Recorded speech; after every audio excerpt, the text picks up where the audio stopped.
Meera society में नई नई रहने आई थी। एक रोज उसकी पड़ोसन कहती है, हाय, मेरा नाम तमन्ना है, मैं पास के घर में रहती हूँ। आप नई आई हैं तो सोचा मिलाऊं। अच्छा किया, आइए ना बैठिए, मैं आपके लिए चाय लेकर आती हूँ। अरे नहीं, चाय तो मैं साथ लाई हूँ। सोचा आपने अभी अपना किचन सेट किया होगा कि भी नहीं। ये तो अच्छा किया, सच बहुत मन था चाय पीने का। ये मेरे हाथ के नमकीन खाइए।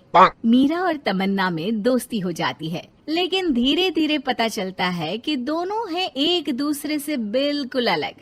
एक दिन दोनों पार्क में घूम रही थी कि एक लड़की मीरा को देखकर कहती है, कैसे रंग की साड़ी पहनी है, एक तो इतनी गर्मी, ऊपर से चटक रंग, कितनी गवार दिख रही है ना ये पीली साड़ी वाली। हाँ, और बाल भी कैसे उड़े उड़े हैं। तमन्ना को गुस्सा आ जाता है। हाँ, तो उसके उड़े हैं ना, तुम लोगों को क्यों जलन हो रही है? और रहा सवाल साड़ी के रंग का, तो जरा फैशन सेंस ऑन करो। इस समर ये रंग ऑन फैशन है, समझी?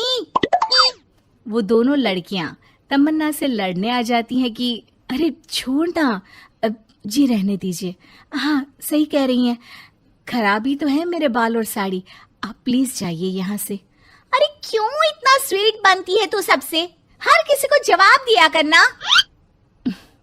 अरे क्या करना है, वो बुरा बोल रहे हैं तो अपना मुंह भी खराब कर ले क्या?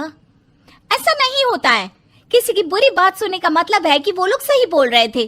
अरे किसी के बोलने से क्या होता है, हम क्यों अपना मुंह खराब करें? खैर, मीरा शांति से रहती, बच्चों को देखती खिलाती। उसका पति काम के सिलसिले से हमेशा बाहर ही रहता था, तो वो कोशिश करती कि उसके बच्चों को किसी भी चीज की कमी ना हो। एक रोज सास कहती है, अरे सारा दिन बच्चों में लगी रहती है। पता है बेटा यहाँ नहीं रहता मेरा, लेकिन मजाल है कि ये मेरा ख्याल रख ले।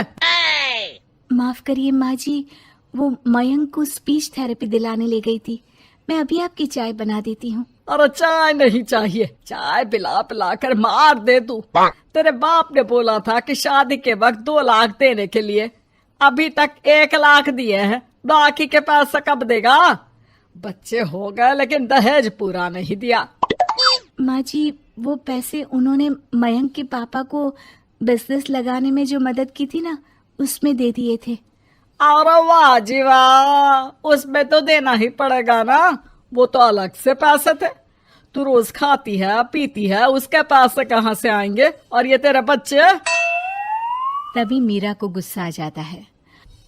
वो सास को आंख दिखाती है और सास कुछ सोचकर वहां से निकल जाती है।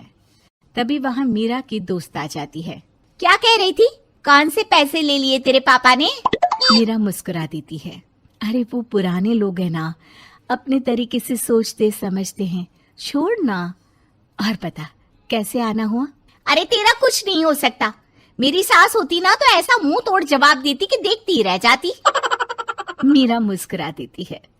मीरा सारा दिन घर का काम करती, शाम को तमन्ना के साथ अपने बच्चों को लेकर पार्क में जाती, जहां दोनों के बच्चे मिलजुल कर खेलते। अच्छा तमन्ना, मैं कुछ दिन बिजी रहूंगी, हस्बैंड आ रहे हैं ना, तो अगर मैं ना आ सकूं तो तुम आ जाना बिना कुछ सोचे। मीरा घर आ जाती है, जहां पति पहले से ही मौजूद होता है। तो मोहतरमा, वक्त मिल गया पति के लिए? अरे आप तो कल आने वाले थे ना? हाँ, लेकिन सरप्राइज देने की सोचा तुमको। कहाँ गए थे बच्चों के साथ? अरे बस पार्क तक गई थी, बच्चों को खिलाने के लिए। वैसे अगर आपने सरप्राइज नहीं दिया होता तो मैं कुछ स्पेशल बनाती आपके लिए। अरे तुम्हारे हाथ की तो सिंपल दाल भी स्पेशल होती है। कुछ भी बना लो मीरा। मीरा का पति उससे बहुत प्यार करता था, वो उसे समझता था, लेकिन कभी कभी उस पर गुस्सा भी हो जाता था। अरे घर पर कोई है? कहाँ है मीरा? तभी तमन्ना के कान में मीरा के पति की आवाज आती है। यार बच्चे बच्चे, हमेशा तुम्हारा ध्यान बच्चों पर रहता है। चलो ठीक भी है, लेकिन मेरा भी तो सोचो। तुम्हें कौन सी शर्ट साफ करने को कहा था और तुमने कौन सी कर दी? यार पता नहीं ध्यान कहाँ रहता है तुम्हारा। जरा सी भी स्मार्टनेस नाम की चीज नहीं है, न बोलना आता है न समझना। मुझे आपने सफेद शर्ट साफ करने को कहा था, ये सफेद ही तो है।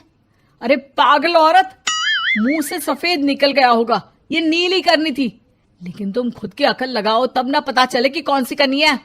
तमन्ना बाहर खड़ी सब सुन रही थी। उसने वहां से निकल जाने में ही भलाई समझी, लेकिन अगले रोज पार्क में।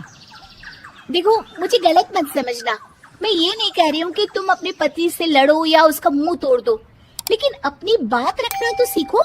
जमाना ऐसा नहीं है कि कोई किसी को कुछ भी सुना दे और अगला चुप रहे। चुप रहना ठीक है, लेकिन एक लेवल तक। मैं समझ रही हूँ तमन्ना, लेकिन मेरा नेचर कभी रहा ही नहीं। हाँ, मुझे भी गुस्सा आ जाता है, लगता है गलती कहाँ है, पर समझ में ही नहीं आता कि बोलूं क्या। खैर, बात आई गई हो जाती है। एक दिन मीरा के घर में बैठ तमन्ना और मीरा चाय पी रहे होते हैं कि वहां मीरा का बेटा रोते हुए आता है। मीरा घबरा जाती है। क्या हुआ बेटा? बेटे का रो रो कर बुरा हाल होता है। वो सिसकियां भर रहा होता है। क्या हुआ बेटा, कुछ तो बताओ। तभी पीछे से मीरा की बेटी भी आ जाती है। क्या हुआ भाई को बेटा? माँ, नीचे एक अंकल ने उसकी हंसी उड़ाई, उसे तोतला बोला। मीरा को बेटी की बात सुनकर गुस्सा आ जाता है। वो दौड़कर पार्क में बेटी के साथ जाती है। तमन्ना भी मीरा के पीछे जाती है। कौन थे अंकल? हाँ, वो लाल शर्ट वाले। क्या आपने मेरे बेटे को तोतला बोला? हाँ, क्योंकि वो तोतला रहा था। तोतला गई का। मीरा गुस्से से लाल हो जाती है और जोर जोर से चिल्लाने लगती है। मजाक समझा है क्या? किसी बच्चे के तोतलेपन को दूर करने के लिए माँ कितनी मेहनत करती है। मैं रोज उसे सबके सामने बोलने के लिए प्रेरित करती हूँ। बड़ी मुश्किल से मेरे बेटे ने बोलना सीखा है, उसे भी चुप करा दिया आपने। क्यों? मुझे माफ कर दीजिए। आपका बच्चा होता तो क्या उसका भी आप ऐसे ही मजाक उड़ाते? देख लीजिए मिस्टर, साफ बता दे रही हूँ, भूल से भी मेरे बच्चों का मजाक उड़ाने की कोशिश की तो बहुत ज्यादा बुरा हो जाएगा। तमन्ना दूर खड़ी मीरा का ये रूप देख रही होती है। वो समझ जाती है कि एक औरत के अंदर की शेरनी तभी जगती है जब उसके बच्चे को कुछ कहा जाए।